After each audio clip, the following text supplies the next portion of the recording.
Ok, bah écoutez, il est l'heure, donc je vais démarrer ce webinaire. Merci à tous d'être là. Donc je vous demanderai peut-être de me dire si sur le chat, donc ce sera notre outil de communication, donc surtout à la fin du webinaire pour que vous puissiez poser vos questions. Et puis également, si vous pouvez me dire si parmi d'entre vous, vous êtes confrontés en fait à cette problématique de devoir staffer une équipe dans le domaine IT, que ce soit pour du développement ou que ce soit pour l'infogérance cloud par exemple, et que vous avez du mal par exemple à recruter ou à trouver un prestataire de confiance pour pouvoir en fait exécuter au mieux vos projets. Alors, je démarre, donc je vais faire une petite, très rapide présentation de moi-même. Donc moi je suis Sophie Delard, je suis un des 5 associés fondateurs du groupe Pentalogue, qui est une société de services. Je suis la directrice des ventes du groupe Pentalogue, qui compte donc 750 personnes depuis quelques temps. Bon, j'ai fait un peu tous les métiers au sein du groupe et depuis 5 ans je suis directrice des ventes. Vous avez mes coordonnées, n'hésitez pas ensuite, si vous avez d'autres questions qui vous viennent par la suite, à me contacter sur Twitter, par courriel, par téléphone, etc. J'y répondrai. Donc nous allons maintenant attaquer le sujet. Donc déjà le contexte, en fait on est dans un contexte de pénurie des ressources. On estime, alors il y a des différentes études, il y en a qui vont potentiellement contester ce chiffre, mais à 50 000 développeurs manquants en France. Donc là, j'ai parlé que de développeurs, mais on a aussi des manques de ressources dans d'autres domaines de l'IT. Je parlais d'infogérance, tout ce qui est autour système et réseau, ou également la partie testing, pardon. Les équipes de test qui permettent justement d'assurer la qualité des développements. Donc on a une vraie pénurie de ressources qui est en train, en plus de s'accélérer, parce qu'on est dans un secteur qui est de plus en plus demandeur. Vous avez sans doute entendu ce mot et de plus en plus, qui est la digitalisation du monde, la digitalisation d'un petit peu toutes les entreprises. Et donc, c'est pas qu'un mot, c'est vraiment une réalité. Et derrière cette réalité, il y a besoin de ressources pour développer ces nouvelles applications, pour ces nouveaux usages, etc. Donc, il y a aussi une hausse du nombre de startups, etc. Et puis, les structures de formation ne sont pas encore forcément toujours adaptées. Donc on a du retard en France, mais pas seulement, sur la formation de nos ingénieurs sur les technos du moment. Alors les technos évoluent tout le temps, certes, mais on a vraiment un déficit à ce niveau-là. Donc c'est pour ça qu'il y a des initiatives telles que l'école 42, dont vous avez certainement entendu parler, qui ont pour objet de former justement ces ingénieurs qui vont pouvoir travailler sur ces problématiques de digitalisation assez rapidement pour pouvoir rentrer sur le marché du travail. Donc l'école 42, je crois qu'elle a juste 1 an d'existence ou à peine, pour entrer dans le marché du travail dans les 2-3 années qui viennent. Voilà, donc comment ensuite on va pouvoir staffer en fait une équipe. Excusez-moi un instant. Voilà. Recruter, externaliser, donc recruter. Voilà, ça c'est relativement classique. On va voir un petit plus tard, donc justement les avantages, inconvénients, les difficultés et les coûts de chaque proposition.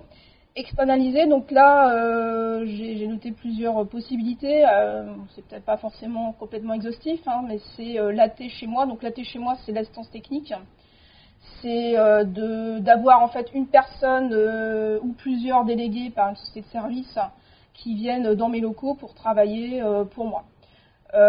C'est un modèle qui est de moins en moins utilisé parce qu'il est très peu efficace.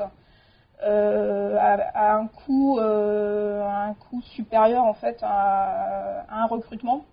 Alors il peut être intéressant pour des petits projets, pour voilà des missions un peu ponctuelles, mais quand je souhaite avoir une relation plutôt, que j'ai besoin plutôt de long terme, c'est pas forcément le plus adapté, parce que le fait d'avoir l'équipe chez moi, une personne chez moi extérieure, ne m'incite pas forcément à mettre en place tous les process qui vont bien pour assurer le bon déroulement du projet.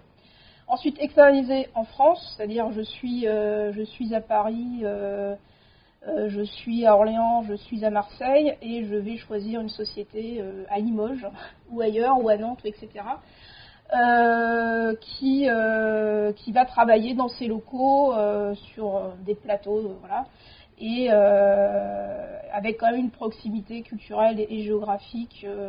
Voilà, on peut être en une demi-journée chez le client pour se voir. Et puis après, il y a la partie nearshore ou offshore. Donc nearshore, c'est tout ce qui va concerner l'externalisation dans un pays à moindre coût, mais dans une zone proche, c'est-à-dire à 1 ou 2 heures de décalage horaire maximum. Donc on va parler du Maghreb, on va parler de l'Europe de l'Est.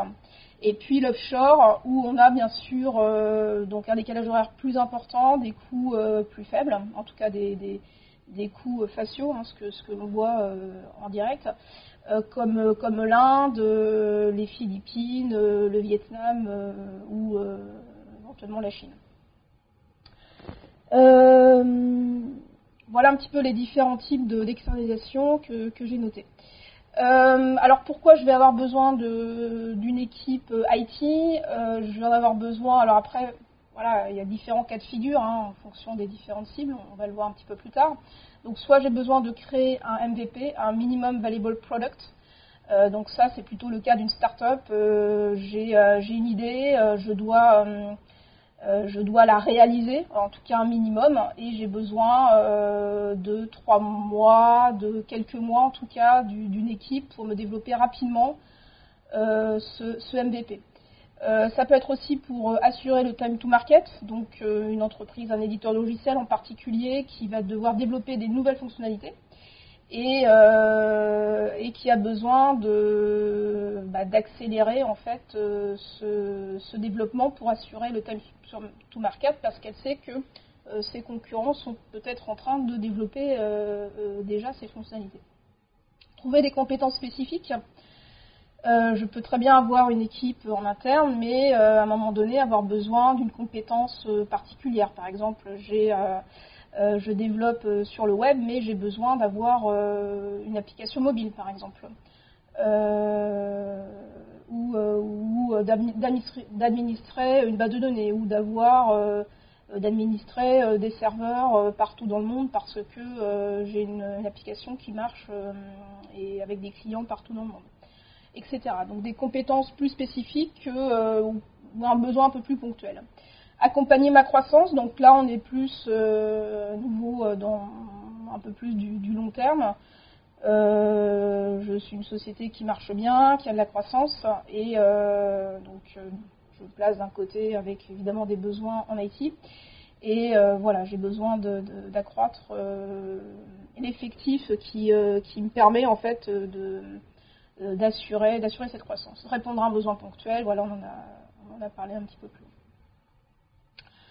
Des types d'entreprises et des besoins différents. Donc on a, j'ai listé quelques types d'entreprises, mais il y en a d'autres. Les startups, les grown-up. Alors il y a une petite faute, excusez-moi, c'est grown-up et pas grow-up. Donc ce sont des entreprises qui étaient des startups, mais qui ont acquis un niveau d'expérience et qui sont vraiment dans une phase d'exécution et de réalisation, qui sont plus, on va dire, dans la phase très très très risquée de la start-up. Les entreprises sans forcément avec un petit service interne, une petite DSI ou carrément sans. Et puis également les SS2I. Alors que je mettrai évidemment un petit peu à part, parce que ça sera, je l'évoquerai peut-être un petit peu, mais c'est pas forcément l'objet de ce webinaire, on va plutôt se concentrer sur le cas des entreprises justement qui sont hors secteur SS2I. Ok, alors on va maintenant évoquer les différentes possibilités. Donc le recrutement. Attendez, je regarde sur mon autre écran, ne bougez pas.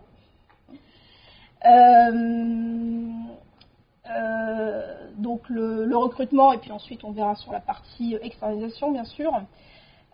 Donc le recrutement, j'ai listé quelques avantages. Alors c'est pas du tout exhaustif, hein, on pourra évidemment trouver d'autres.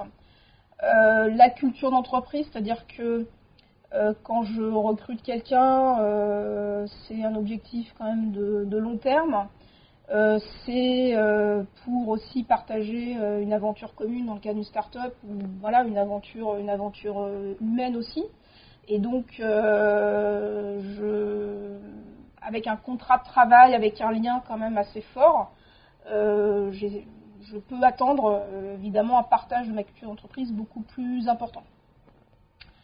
La maîtrise interne du produit, alors ça c'est très souvent à la fois la crainte et le besoin qu'ont en particulier des startups de maîtriser en fait en interne la technique de leur réalisation.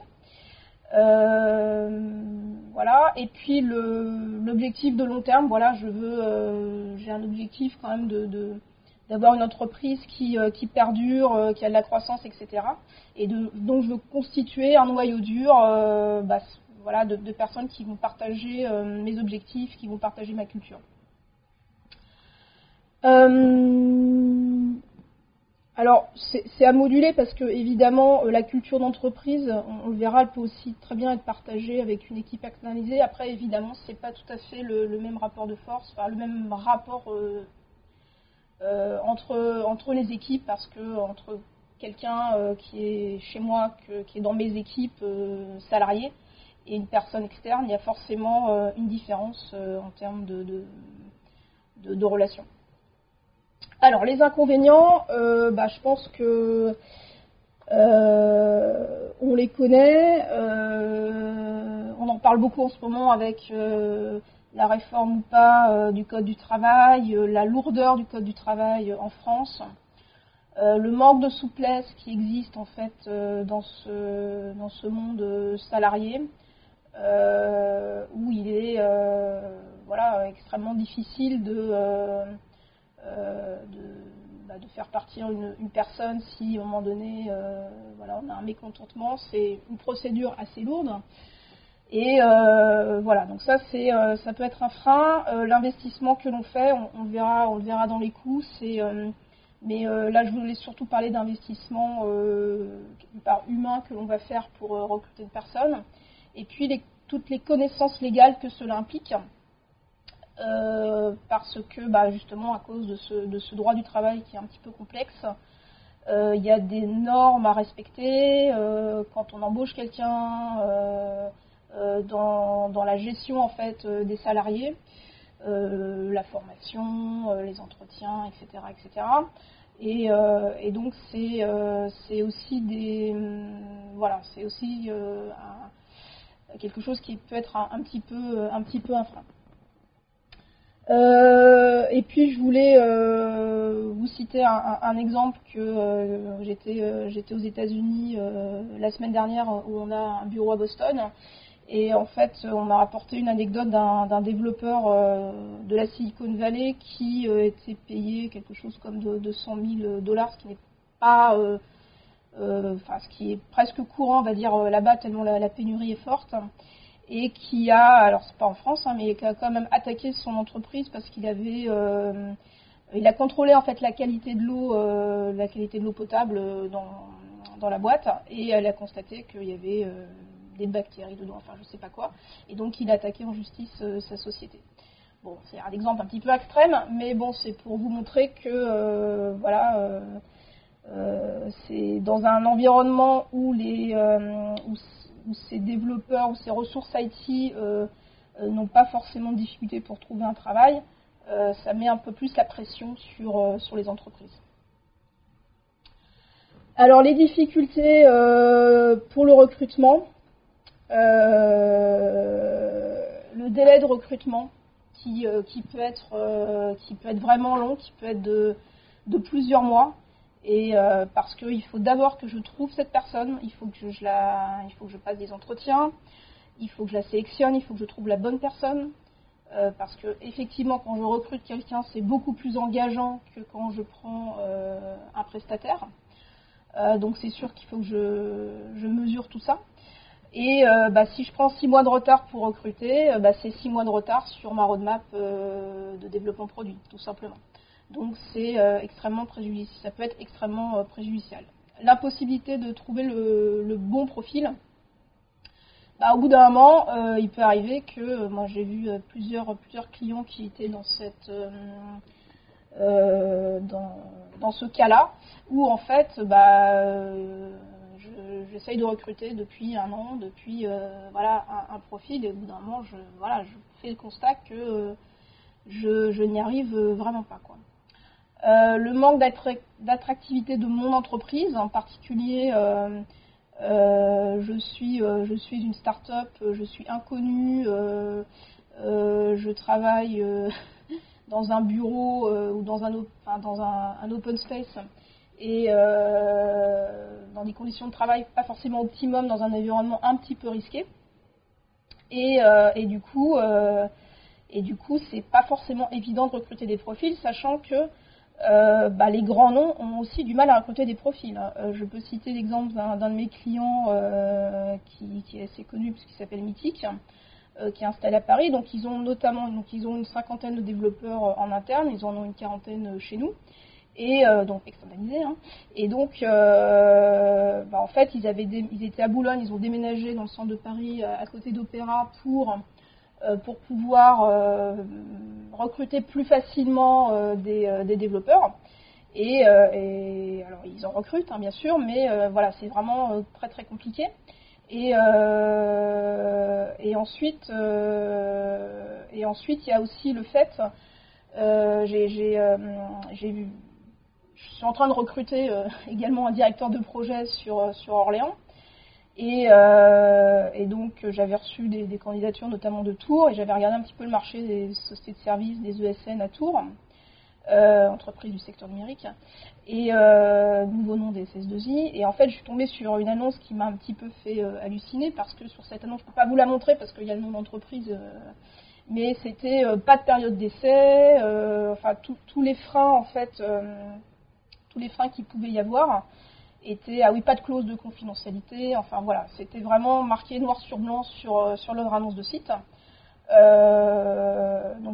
Sur une annonce justement d'un profil de type développeur ou directeur de projet. Donc ça prouve bien qu'il y a vraiment une forte difficulté des entreprises, quelles qu'elles soient, pour attirer en fait ces profils. Alors j'ai une question. Est-ce que ce n'est pas d'abord un problème de compétences techniques des profils ? Comme je disais au début, oui, c'est sûr que on a quand même pas mal d'informaticiens en France, mais ceux qui ont 10, 15, 20 ans de carrière n'ont pas été, sont formés sur des technos un peu plus anciennes. C'est pas forcément évident de se reconvertir sur les nouvelles technos, d'une part, et puis les entreprises, certainement, préfèrent recruter des jeunes avec l'esprit start-up, etc., que quelqu'un qui a fait du COBOL, du Java très longtemps et qui n'est pas forcément dans le mode dans lequel les entreprises de la tech aujourd'hui se reconnaissent, quoi. Donc voilà. Alors je continue, donc on va passer aux coûts maintenant. Donc on a une liste de coûts. Donc le recrutement lui-même, donc soit c'est du temps passé en recherche, entretien, etc.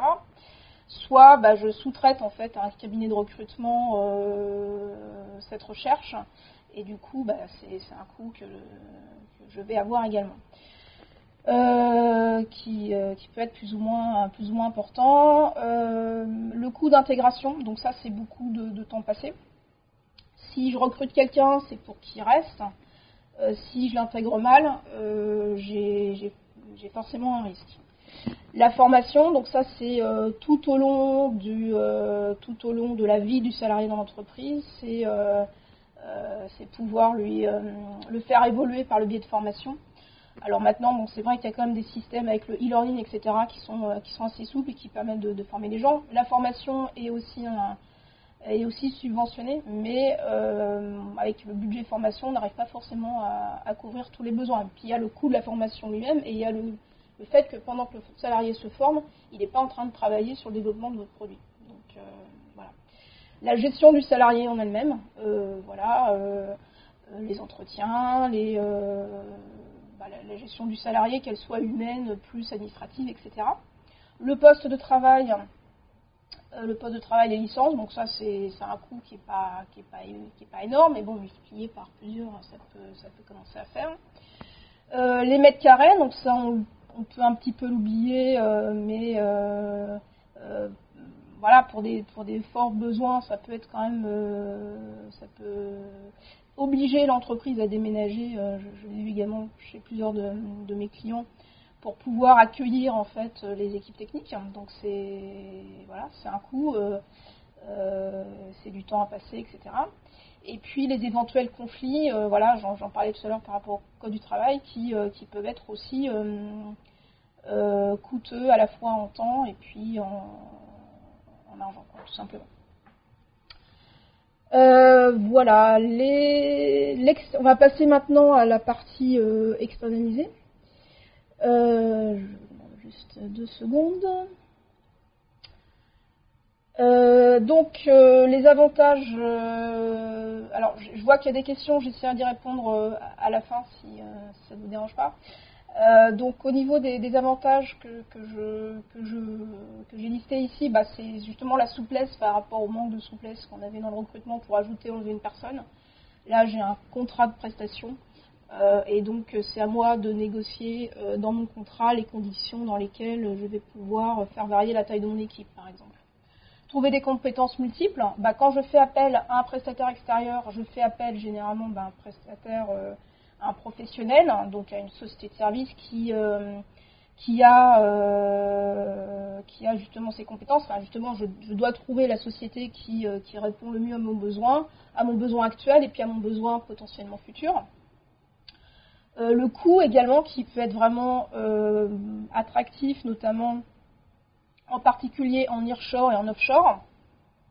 Si je compare évidemment le coût de la prestation par rapport à un prestataire société de service informatique France et nearshore ou offshore, je vais pouvoir gagner entre 25%, 30% et puis jusqu'à 70% si on parle d'offshore.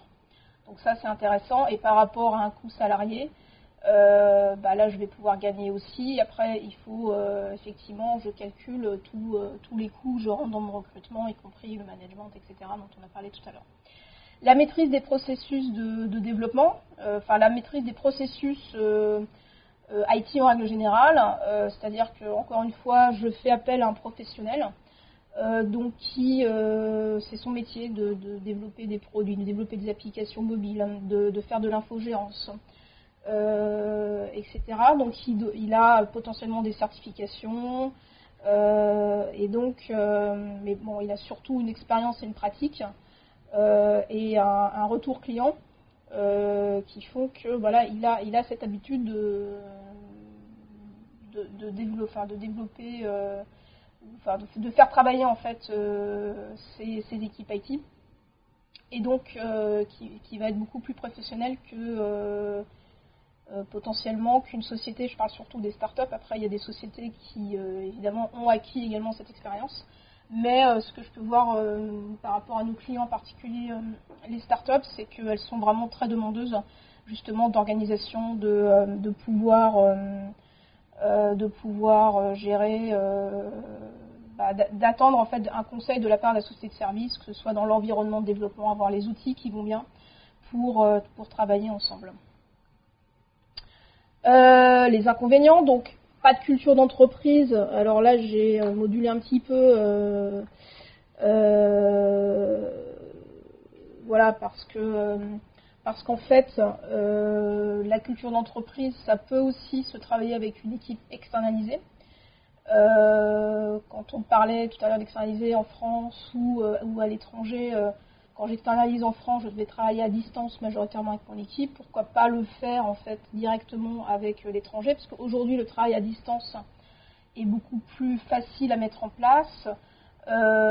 Il y a beaucoup d'outils de partage d'écran, de vidéoconférence, d'outils de gestion de projet, des Jira, des Redmine, etc. Le mode agile, tout ça permet quand même de partager beaucoup de choses et d'avoir en fait des équipes qui sont des extensions d'équipes de clients, mais chez un prestataire. Alors jusqu'à un certain point, c'est sûr. C'est sûr que la personne qui est en prestation, elle a une fidélité à l'entreprise. Il y a des clauses de non débauchage, évidemment. Mais ça n'empêche pas de partager quand même une certaine culture d'entreprise. Et en tout cas, nous, ce qu'on fait pour veiller à ce que justement le travail à distance et la culture soient au mieux partagés, c'est qu'on fait venir en fait une partie de l'équipe chez nos clients pour le démarrage du projet. Et on demande à nos clients de venir voir l'équipe sur nos sites en Roumanie, Moldavie ou Vietnam pour que derrière ça se passe bien, parce qu'il y a eu un échange en face à face. Et derrière, ça facilite de beaucoup la communication et la collaboration. Et c'est une des clés du succès. Moins d'engagement qu'une équipe interne. Oui, c'est sûr qu'on ne peut pas forcément demander... après, je vous dis, on a aussi des cas où ça peut quand même se faire. C'est justement au client de travailler sa relation avec son équipe pour qu'elle puisse lui en demander un peu plus, comme pour le demander à un salarié. On a des clients qui le font, on a des clients qui envoient derrière des petites récompenses aussi. Il y a un système de primes, mais après, un geste d'un client, une boîte de chocolat, tout simplement, des choses comme ça.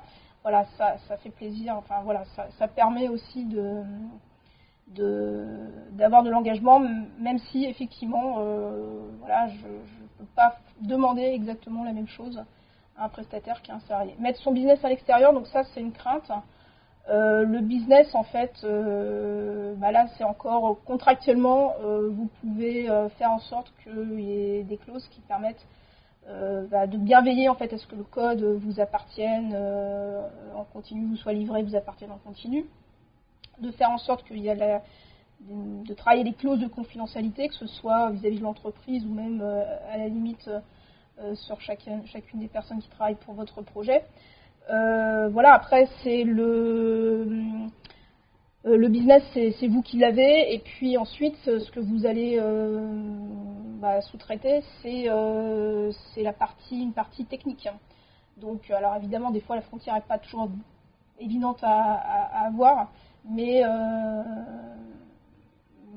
en fait, dans la réalité des cas, ça ne pose généralement aucun problème, quoi. Mais il faut bien travailler le contrat pour également pouvoir faire en sorte que le code soit documenté, qu'il y ait de la documentation pour que je puisse récupérer rapidement la connaissance, que j'ai une clause aussi de réversibilité dans mon contrat, pourquoi pas, pour récupérer facilement la connaissance sur le projet, pour éviter ça. Les difficultés, c'est trouver le prestataire de confiance. Le travail à distance, mais comme j'en ai parlé, on a beaucoup de possibilités de pallier ces difficultés. Et puis, mettre le business à l'extérieur, j'en ai parlé également. Les coûts, maintenant, voilà. Le temps de sélection du prestataire, c'est-à-dire que si je veux trouver un prestataire de confiance, je ne vais pas le faire en claquant des doigts. Voilà. Donc, ça peut avoir un coût, évidemment. Le prix, donc il y a le prix que je vois, le facial, le TJM, le taux journalier moyen. Un développeur junior au Vietnam, ça va être quelque chose comme 100-105 €, en tout cas chez nous, par exemple. Mais qu'est-ce qu'il y a derrière ce prix? Est-ce qu'il y a un poste de travail? Est-ce que l'audit qualité est prévu, etc., etc. Donc, qu'il faut regarder, c'est pas seulement le coût de mon développeur à la journée, mais ce qui est compris dans ce coût en termes de service et en termes d'organisation du projet derrière. Donc c'est pour ça que j'ai mis à mettre en corrélation avec le contrat. Les coûts cachés, prestataires à l'extérieur, prestataires en nearshore ou en offshore.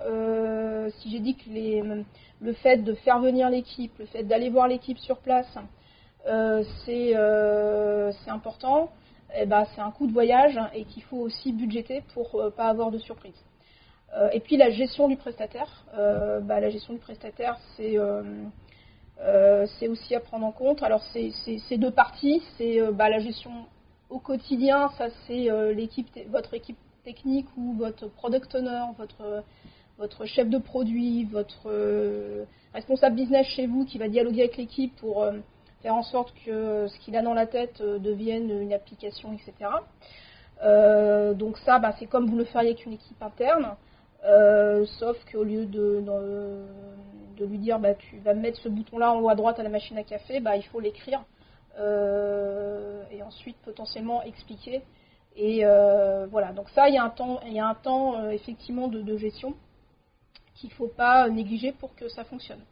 Ce temps, il est dégressif au fur et à mesure du temps qui passe et de la montée en connaissance et en compétence du prestataire. Mais bon, il y aura toujours forcément du temps, comme vous l'auriez avec un salarié. Voilà, alors quelle solution pour quel projet ? Bon, j'ai mis cette image parce qu'il y a aussi la notion de vitesse qui est importante. Honnêtement, j'ai pas de règles établies. Voilà, c'est vraiment donc en phase MVP. Je suis une startup, je veux faire un MVP. Potentiellement dans ma startup, j'ai déjà quelqu'un d'un peu technique. C'est souvent comme ça, pas toujours, mais ça arrive. Est-ce que je dois vraiment recruter quelqu'un pour faire un produit pendant quelques mois et après je ne sais pas si ça va marcher? Je ne suis pas sûre que ce soit la bonne solution. Donc je dirais que dans un cadre MVP, il vaut peut-être mieux que j'externalise pour justement ne pas risquer de me retrouver avec une équipe de développeurs. C'est-à-dire que développeurs que derrière je ne pourrais pas occuper comme il faut, quoi. Donc voilà, la montée en charge, l'industrialisation, etc. Donc dans une phase de relation à long terme, effectivement, la question se pose entre le recrutement et puis l'externalisation. Je dirais que évidemment l'un n'empêche pas l'autre, hein, c'est-à-dire qu'on a très souvent des exemples de clients qui ont leurs équipes en interne et puis qui ont à côté une équipe ou des équipes chez nous. Ce qui leur permet à un moment donné de dire là dans un mois j'ai plus besoin de ces deux personnes parce que mon business il décroît, parce que c'est saisonnier par exemple, ou voilà, c'est déjà arrivé. Donc c'est prévu dans le contrat, on le fait comme ça, ou au contraire non, là j'ai besoin de monter en charge très très très rapidement et donc je vous demande de staffer des ressources. Et donc, l'avantage que l'on va avoir avec l'externalisation par rapport à un recrutement, ça va être quand même le temps de mise en place de ces ressources. Un recrutement en France, avec en plus le préavis qui est souvent de 2 et plus souvent de 3 mois, c'est sûr que ça prend beaucoup de temps.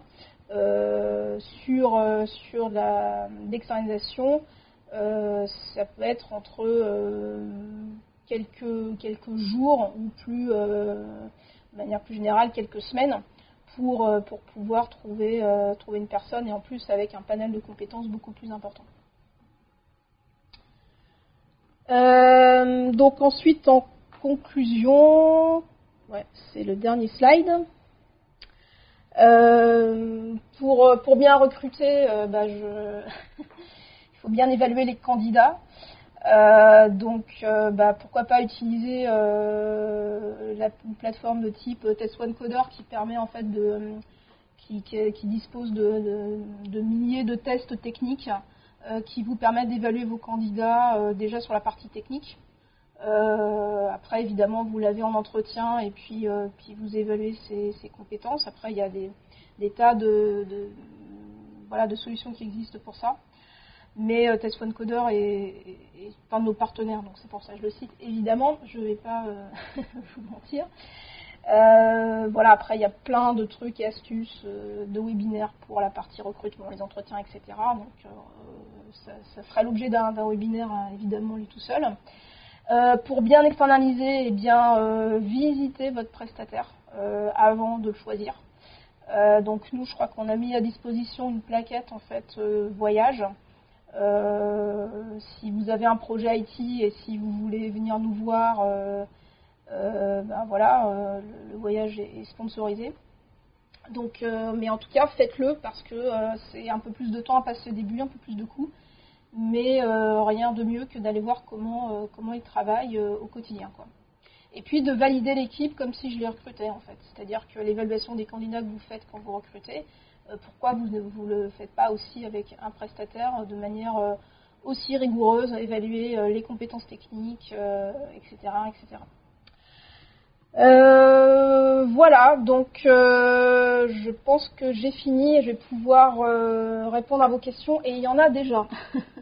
Alors, je vais prendre la première de la liste, de Arnaud. Donc, du coup, le recrutement des jeunes il y a 20 ans n'est-il pas différent du recrutement des jeunes maintenant? J'entends que les jeunes actuellement sont des consommateurs de jobs et ont tendance à bouger au bout de 5, 6 ou 10 ans.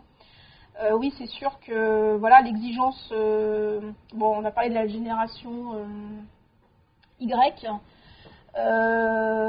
Effectivement, il y a une exigence.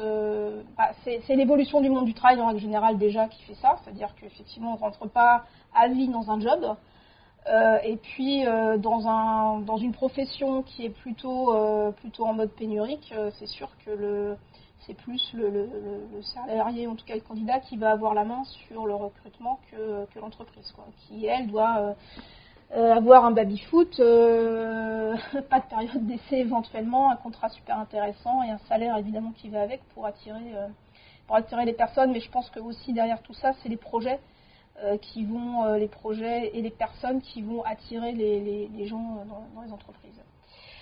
J'espère que j'ai répondu à votre question.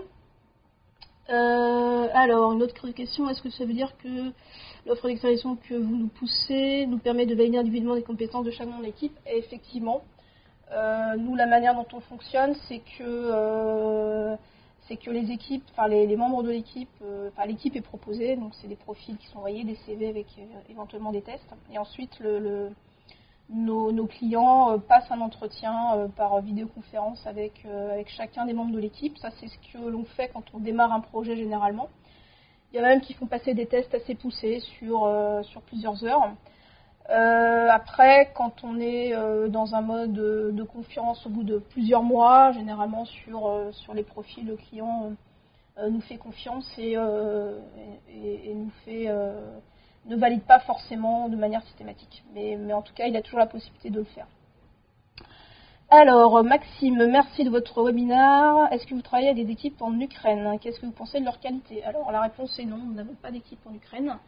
La qualité de ce que je peux voir, ce que je peux connaître en fait de l'Ukraine, elle est bonne, hein. Il y a des bonnes formations aussi. Après, le contexte politique est un petit peu plus compliqué. Après, j'ai pas assez de connaissances, mais tout dépend au final du prestataire, je dirais. Quid de la langue? Bonne question. Donc, effectivement, ça c'est une très bonne question. C'est dans le choix du prestataire. Il faut savoir si vous êtes prêt à parler en anglais ou pas. Parce qu'évidemment, si vous êtes prêt à discuter en anglais avec votre équipe, vous allez ouvrir votre champ de prestataires et de destination. Par contre, avec l'Inde, etc., la Russie, l'Ukraine. Par contre, si vous souhaitez de la francophonie, là évidemment il y a le Maghreb où il y a évidemment un bon niveau de francophonie. Et puis il y a également la Roumanie ou la Moldavie, où en tout cas il y a beaucoup de francophonie. En tout cas chez nous il y en a beaucoup, en particulier du côté des Scrum Masters, des chefs de projet, des personnes qui communiquent en fait avec le client. On a 70% de francophones qui peuvent dialoguer au quotidien en français avec nos clients. Voilà. Après, voilà, c'est un critère à prendre en compte. Après, ça peut aussi vous permettre d'améliorer votre anglais, si c'est pas le cas. Mais bon, ça peut être un peu plus compliqué, c'est clair. Alors, Alain, travaillez-vous avec des freelances ou des salariés internes, voire les deux, en particulier délégation d'IT qualifiée, type gestion de projet, architecte en régie? Alors, nous, on travaille que avec des salariés. Toutes les personnes qui travaillent chez nous sont des salariés, sauf sur des missions très ponctuelles où on va faire appel à quelqu'un d'extérieur parce qu'on a sur cet instant-là pas la compétence, mais c'est extrêmement rare. Dans toutes les équipes qui travaillent pour nos clients au jour le jour, ce sont des salariés. J'espère que j'ai répondu. Type gestion de projet, architecte en régie. Alors, nous, on travaille souvent en mode régie en termes de contrat de travail, c'est-à-dire facturation au temps passé, mais avec, on va dire, plutôt un mode projet, organisation de projet, etc. Par contre, on ne travaille pas en régie, en assistant technique chez les clients, sauf pour la mission pivot, mais qui dure, donc la mission qui permet de démarrer le projet, qui dure entre 1 et 3 semaines. Au sujet de question de Walid, au sujet de l'externalisation, comment garantir la sécurité et protection des données? Quels conseils, limites fixées? Comment garantir la sécurité? Il faut que vous auditiez de manière plus ou moins poussée en fonction de votre exigence, votre prestataire, le prestataire que vous avez sélectionné. Déjà, en amont, lui demander ce qu'il a comme garantie en termes au niveau de ses locaux, par exemple, accès par badge, sécurité des serveurs, est-ce que les salariés sont formés à la sécurité, un point tout bête, mais verrouiller sa session quand je sors du bureau, par exemple. Donc chez nous, c'est un critère important. Par exemple. Et puis après, on peut avoir des niveaux de sécurité différents avec des coûts également afférents.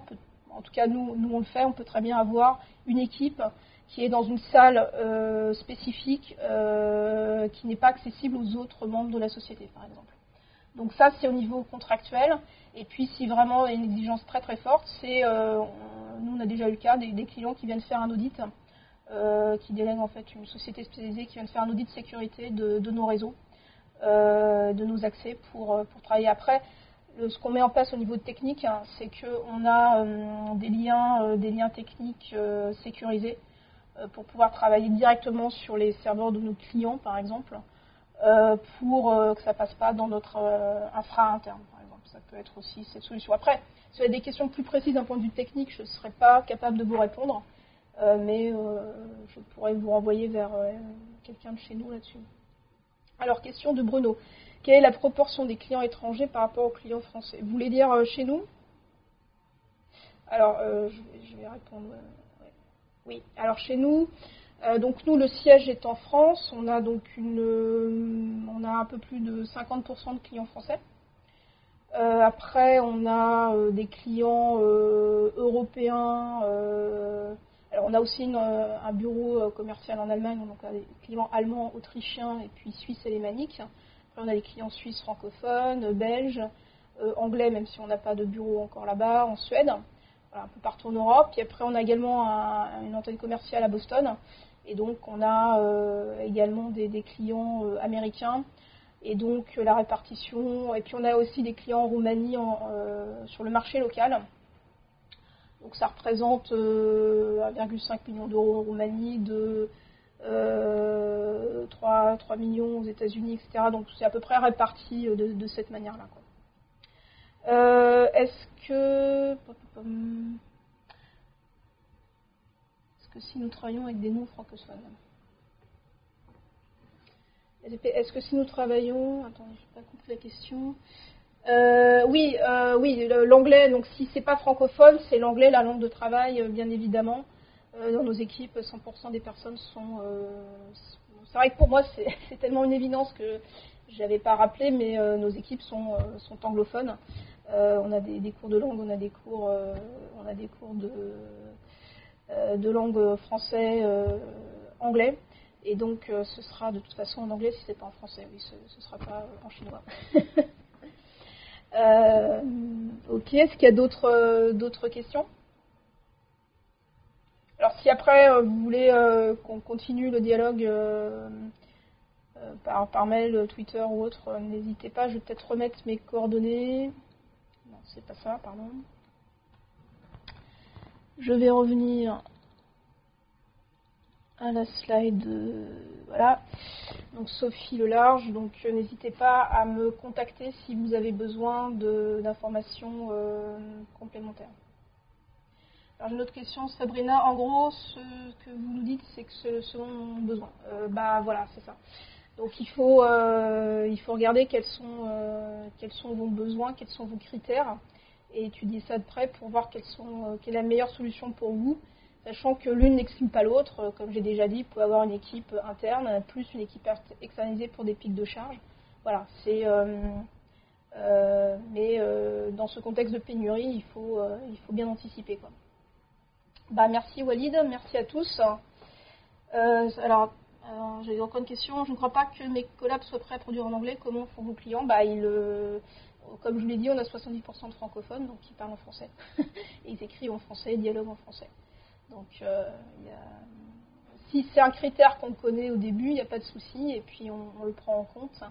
Et on va chercher la personne de contact chez nous qui est parfaitement francophone. Dans les logiciels de traduction automatique, oui, mais bon, ça, dans le cadre de réunions, de Scrum Meeting par exemple, c'est pas encore au point, mais ça va venir. On compte sur toi, Emmanuel. Ok, alors merci à tous. Bah écoutez, merci. Si vous avez besoin d'informations complémentaires, encore une fois, n'hésitez pas à me contacter. Vous avez le droit d'aller voir notre site. Pentalog.fr qui va bientôt changer de tête, et puis aussi notre partenaire pour le recrutement également, peoplecentric.fr. Voilà. Je vais noter ça, et puis j'espère à bientôt, peut-être prochainement pour un nouveau webinaire d'un de mes collègues ou de d'autres personnes sur Webikeo. Merci beaucoup de m'avoir suivi. Et à bientôt. Au revoir.